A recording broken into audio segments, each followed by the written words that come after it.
First Contact and Deception.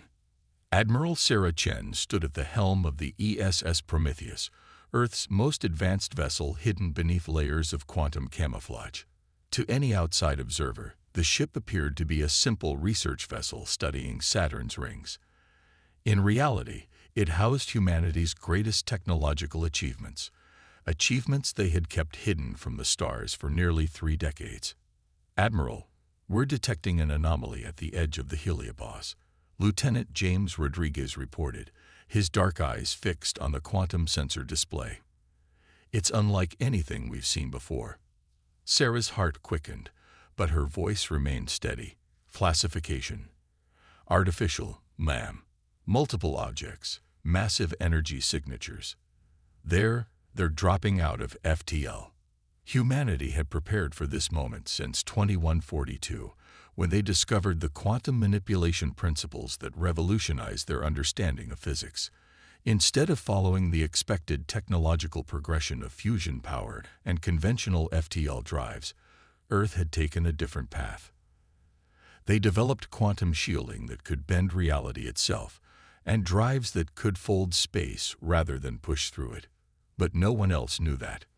The objects materialized at the edge of the solar system, 3 massive vessels that dwarfed anything humanity had officially built. Their hulls gleamed with an otherworldly iridescence, covered in patterns that seemed to shift and flow like liquid metal. "Broadcast detected," Rodriguez announced.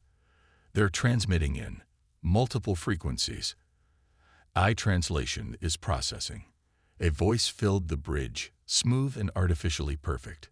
"Greetings, children of Sol. We are representatives of the Syndicate of Advanced Species.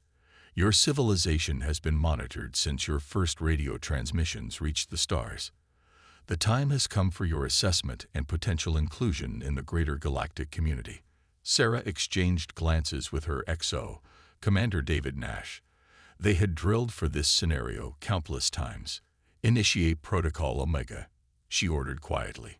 Throughout the solar system, humanity's true capabilities disappeared behind sophisticated quantum veils. Orbital shipyards vanished, advanced defense platforms became invisible, and their colonies on Mars and Europa seemed to fade into the background radiation of space. To the bridge crew's communications officer, she nodded. "This is Admiral Sarah Chen of the Earth Space Research Division. We're honored by your contact." She allowed a slight tremor in her voice, playing the role of an awestruck representative of a younger species. The Syndicate vessels moved closer, their sensors sweeping the solar system. But they found exactly what humanity wanted them to find: a civilization just beginning to reach for the stars, with primitive fusion drives and basic deflector shields. "Your development progress is noted," the Syndicate voice responded. "We detect approximately level 3 technological achievement on the standard scale. This qualifies you for preliminary contact and guided advancement." Sarah fought back a smile. Earth had passed level 3 over 20 years ago. Their quantum technology had taken them far beyond anything the Syndicate could detect, at least for now.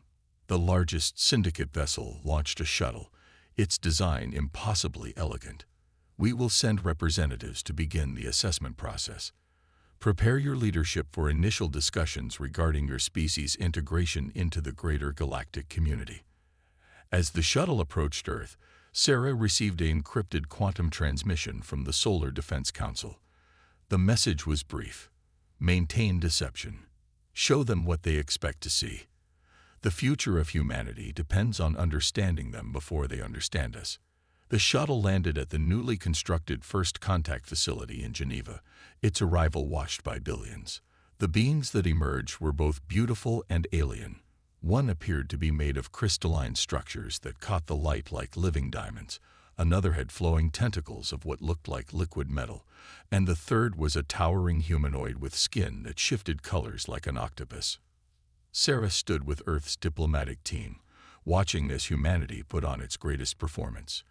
They played the role of an eager, primitive species perfectly, asking carefully crafted, naive questions and expressing rehearsed wonder at technologies they had secretly surpassed years ago. But as she observed the Syndicate representatives, She noticed something in their manner, a subtle condescension, an underlying assumption of superiority that made her uneasy. They spoke of guiding humanity's development, of proper technological progression, and of protecting younger species from their own advancement. That evening, in a quantum-shielded chamber deep beneath Geneva, Sarah met with the Solar Defense Council. "They're hiding something," she reported. "The way they talk about technological development, it's as if they believe there's only one correct path of advancement, or they want us to believe there's only one path." Council Chair Dr. Elena Martinez suggested. "The question is why? What are they afraid of?" As if in answer to her question, a quantum-encrypted message arrived from one of their hidden research outposts in the Kuiper Belt. The AI analysis of the syndicate ships had found something disturbing: weapon systems far more advanced than their other technology, and evidence of recent combat damage. "They're not just here to welcome us to the galactic community," Sarah realized. "They're here to make sure we develop exactly the way they want us to. And I have a feeling we won't like what happens to species that don't follow their rules." The council chambers fell silent as the implications sank in. Humanity had hidden its true capabilities out of caution. Now that decision might have saved them from becoming another civilization forcibly guided down the syndicate's proper path. As Sarah left the meeting, she looked up at the stars, now knowing they held both wonders and threats. The game of deception had begun, and humanity would need all its hidden strength to win it.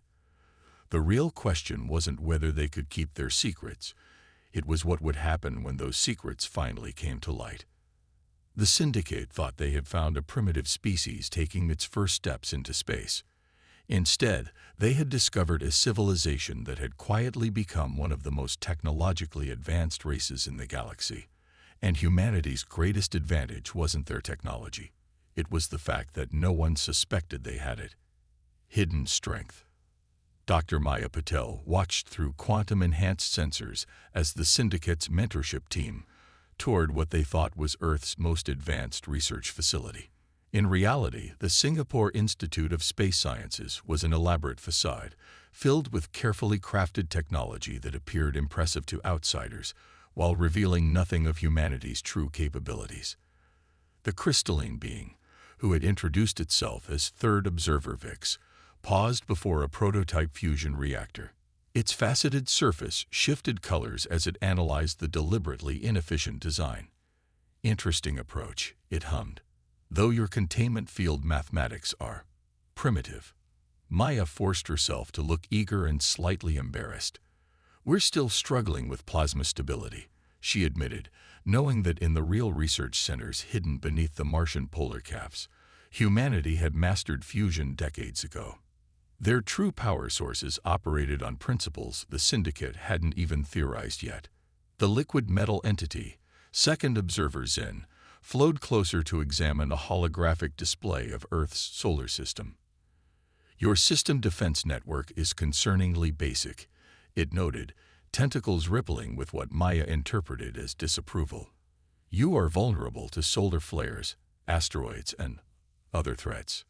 We're working on improving our defensive capabilities," Maya assured them, while thinking of the quantum shield network that could actually redirect entire solar storms if needed.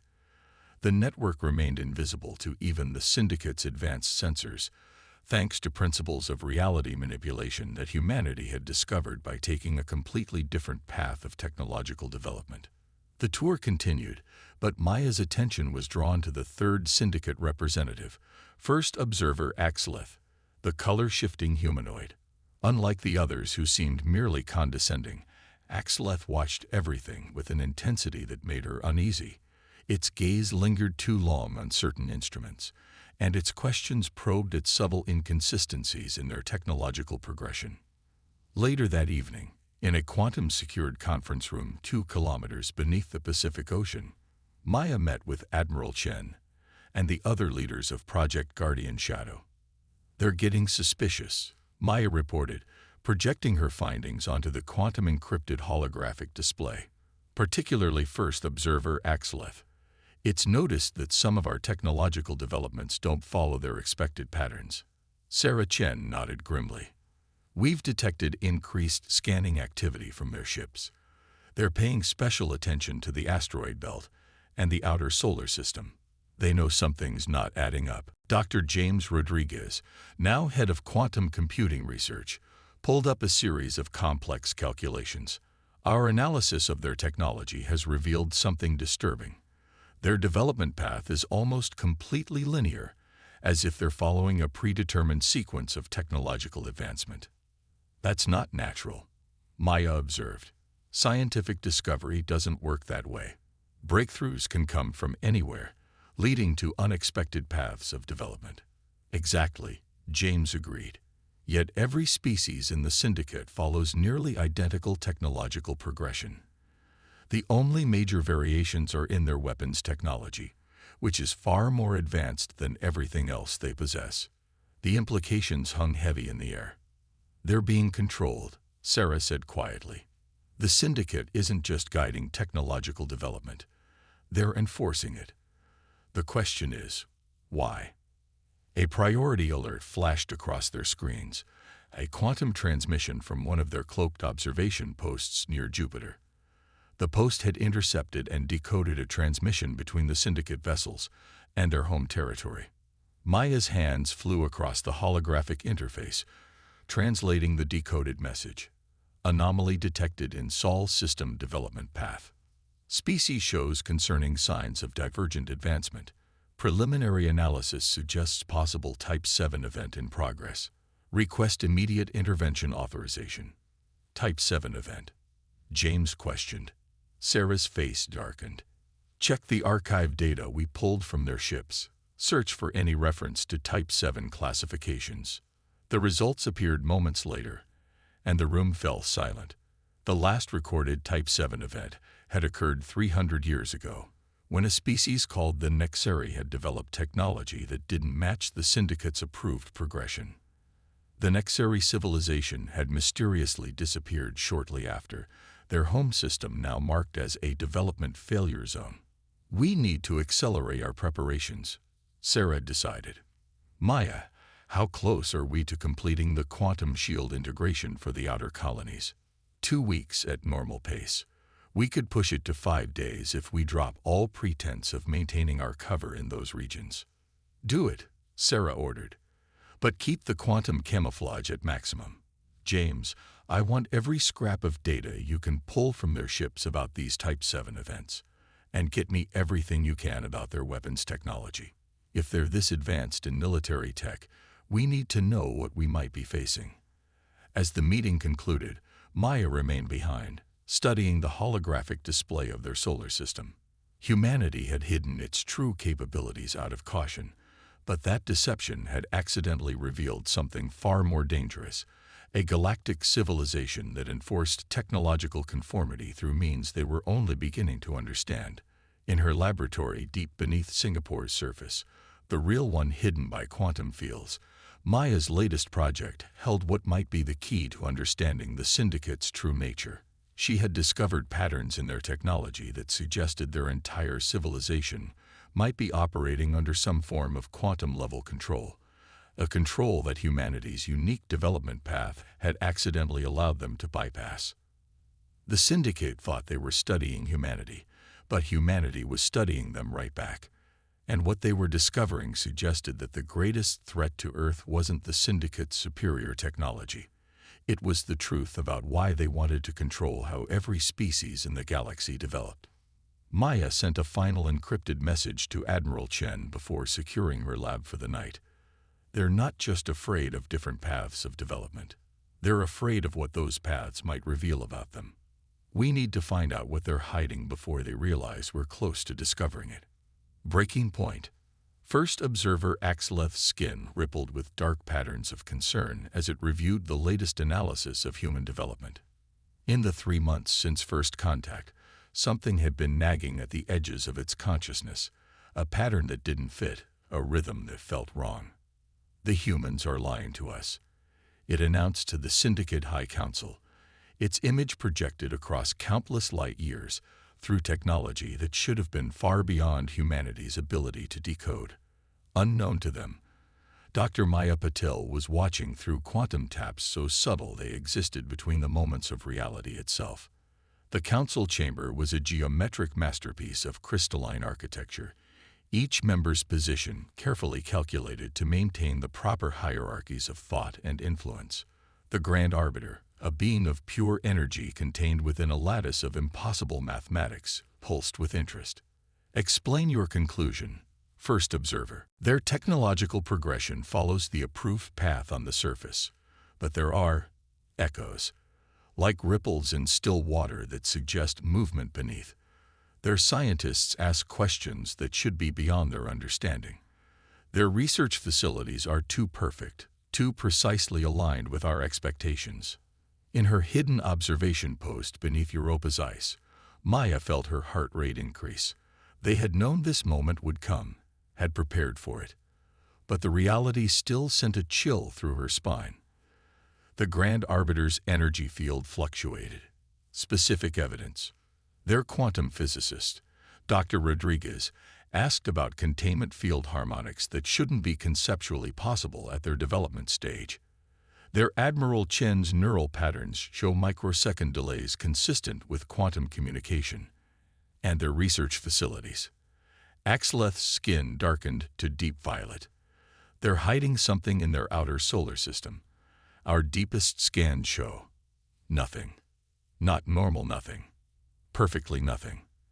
As if someone knew exactly how to create a void in our sensor range.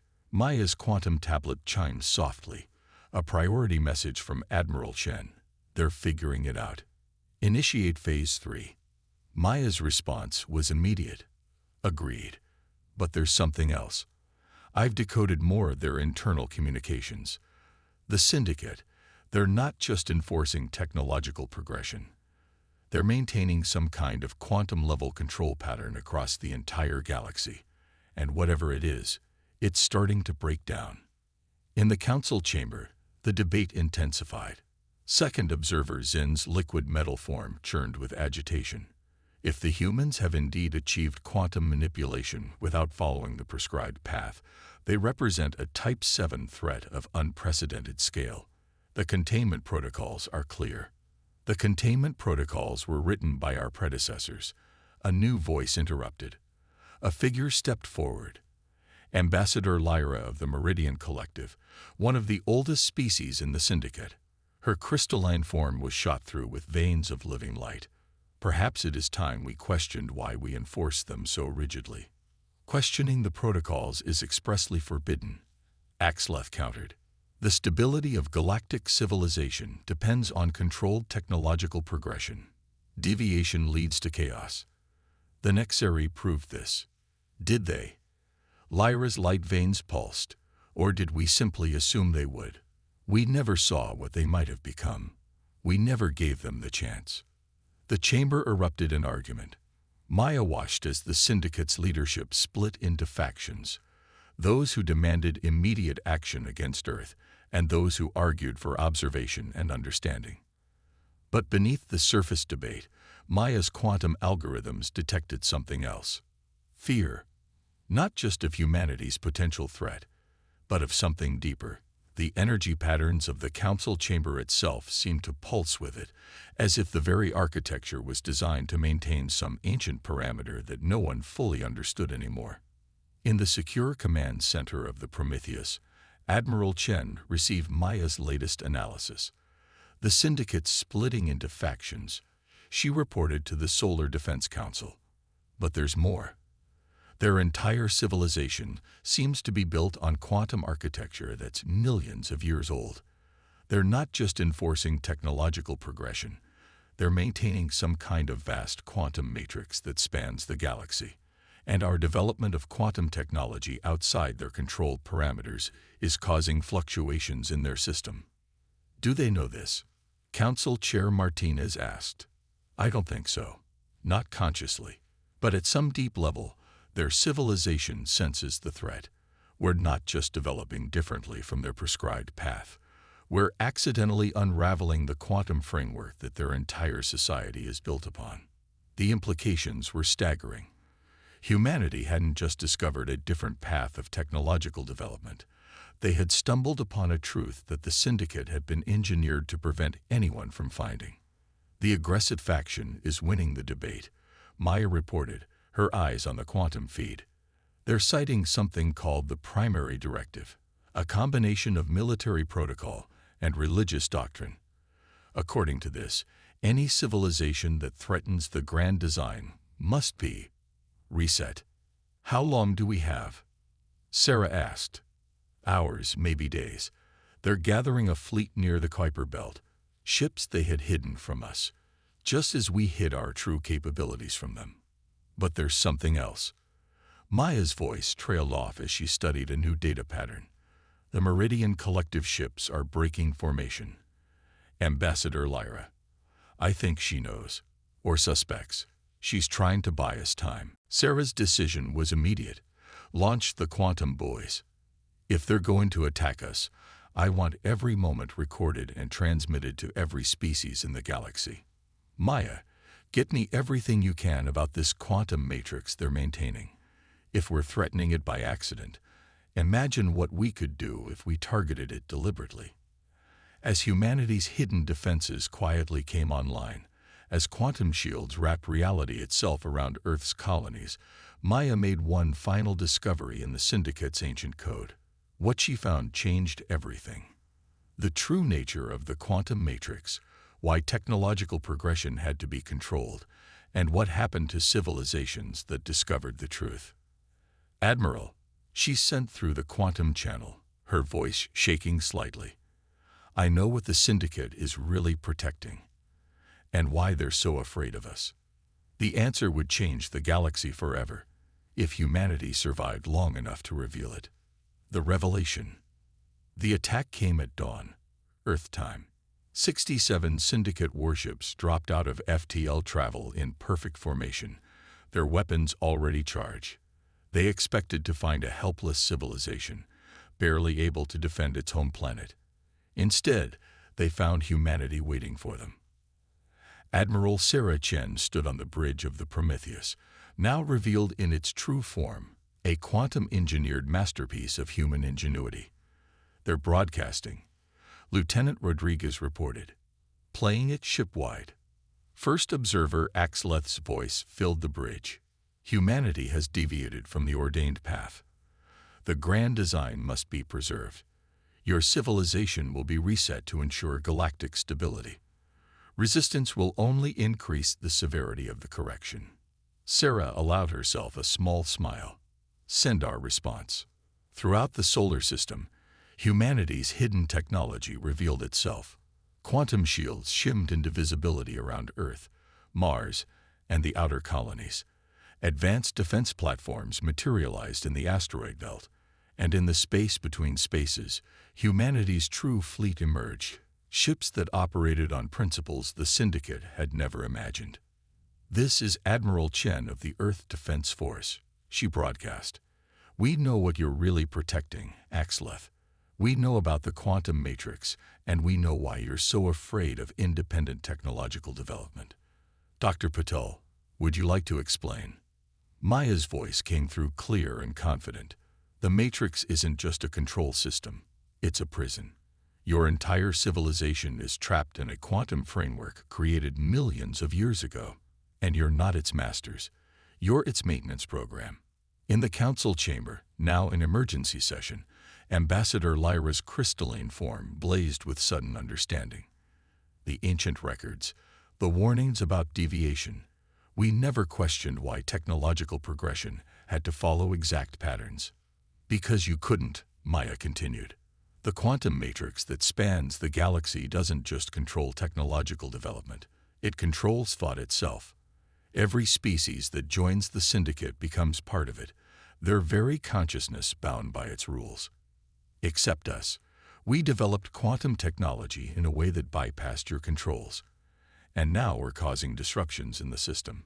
The Syndicate fleet held position, weapons ready but not firing. Through quantum-enhanced sensors, Sarah could detect chaos in their command structure as this information rippled through their ranks.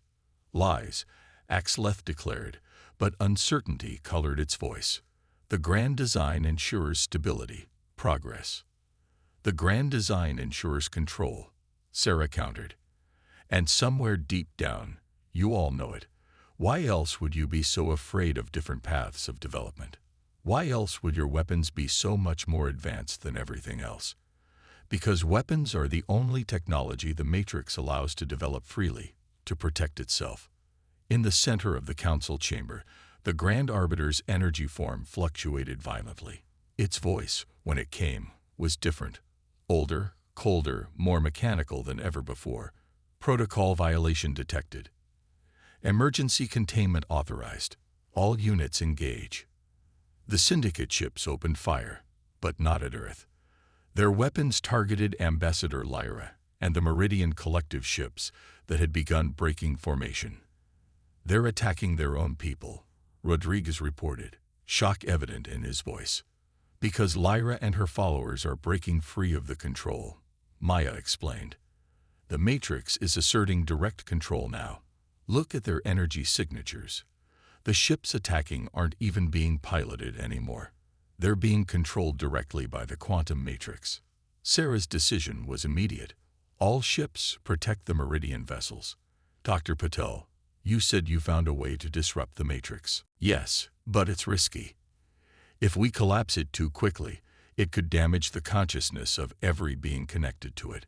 We need to create a quantum cascade that will allow for a gradual awakening. Like we did with our quantum shields, Sarah realized. A controlled revelation of reality rather than a sudden break. Can you do it? With help. Maya's fingers flew across her quantum interface. Ambassador Lyra, I'm sending you a quantum key sequence. It's similar to how we developed our technology. A way to step outside the Matrix's control patterns without breaking them completely. In space, the battle rage. Humanity's ships, built with technology that operated outside the Matrix's understanding, engaged the automated Syndicate vessels. Earth's quantum shields absorbed and redirected energy weapons that should have annihilated planets. And through it all, Maya and Lyra worked to unravel the chains of an ancient prison that had enslaved the galaxy for millions of years. Energy surge. Rodriguez called out.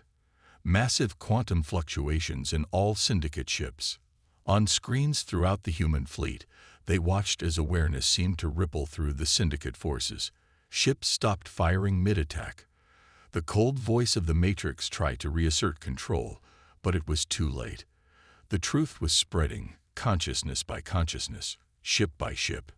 Admiral, Maya's voice held a note of triumph. The quantum cascade is working. The Matrix is losing control.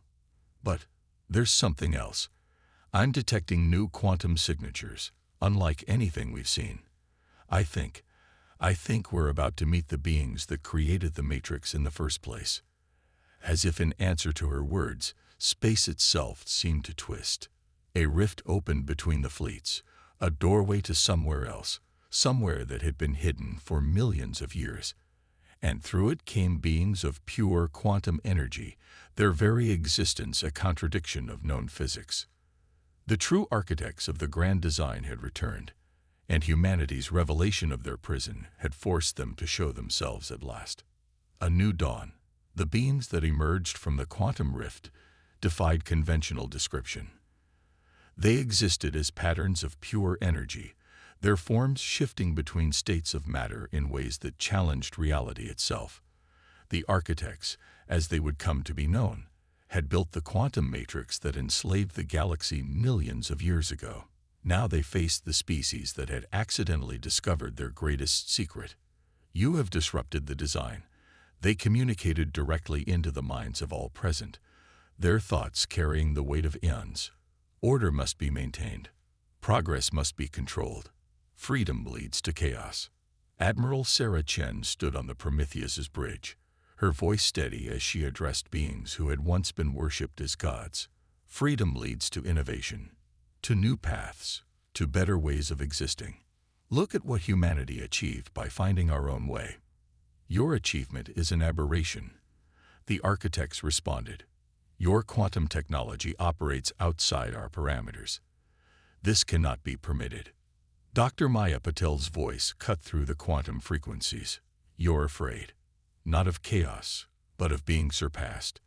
You built the Matrix not to protect the galaxy, but to ensure no other species could evolve beyond your level of development. The architect's energy patterns pulsed with ancient anger. We are the apex of evolution. All other paths lead to destruction.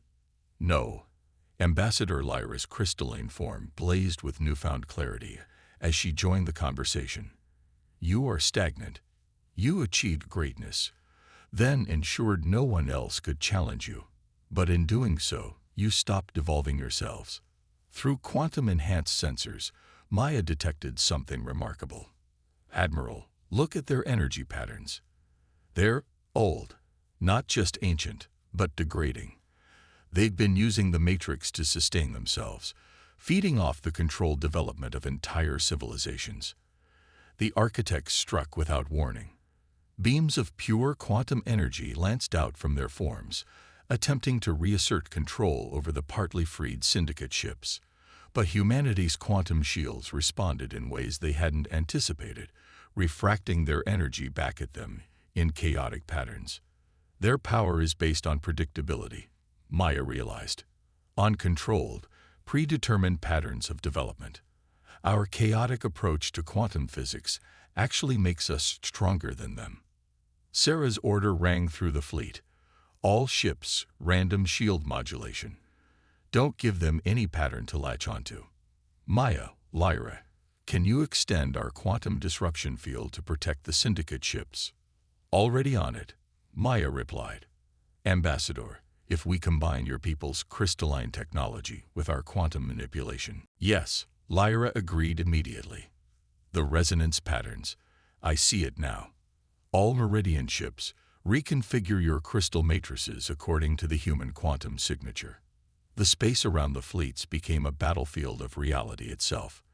The architects attempted to rewrite the laws of physics, but humanity's unpredictable quantum technology created zones of chaos in their perfectly ordered patterns. The partly awakened syndicate ships, protected by the combined human meridian quantum fields, began to actively resist their former gods. Then Maya made one final discovery. Admiral, I found their weakness. The architects. They're not really here. These are quantum projections, controlled from somewhere else in space-time. They can't maintain their presence without the Matrix supporting them. Can we trace their real location? Sarah asked. No need, Maya replied with a hint of triumph. They're already trapped. The Matrix isn't just their control system. It's their anchor to our reality. If we disrupt it enough, the architects seemed to sense their danger. Their attacks became desperate, reality-shattering blasts of power that would have annihilated planets if not for the quantum shields protecting the fleet. You do not understand what you risk, they'd broadcast. Without the design, without control, the galaxy will fall into chaos. No, Sarah responded. It will grow. It will change. It will find new ways to exist that even you never imagined. Maya, Lyra, do it. Working together, human quantum science and meridian crystal technology created a cascading resonance pattern throughout the Matrix. The effect spread faster than light itself, racing along the quantum pathways that bound the galaxy. Everywhere, civilizations began to wake from an imprisonment they had never known existed. The architects' forms began to fade. You doom yourselves, they warned. Only our path is safe. Only our way ensures survival. No, Maya countered. You just couldn't imagine any other way. And now we'll never know what you could have become if you hadn't been so afraid of change. With a final surge of energy, the architects vanished, not destroyed, but cut off from the reality they had dominated for millions of years. Their quantum prison had become their own exile. In the aftermath, as ships from 100 species tried to make sense of their newfound freedom, humanity faced a new challenge. The galaxy needed to relearn how to exist without the Matrix's control, how to develop naturally again. It won't be easy, Lyra noted as she stood with Sarah and Maya in the Prometheus's quantum lab a week later. Many civilizations will struggle with true independence. Some may even wish for the Matrix's return. Then we'll help them, Sarah replied. Not by controlling them, but by showing them what's possible when you're free to find your own path. Maya nodded, her hands moving across quantum displays that showed the galaxy slowly healing from its ancient wounds. The architects thought technological development had to follow a single path. But look at what we've already discovered.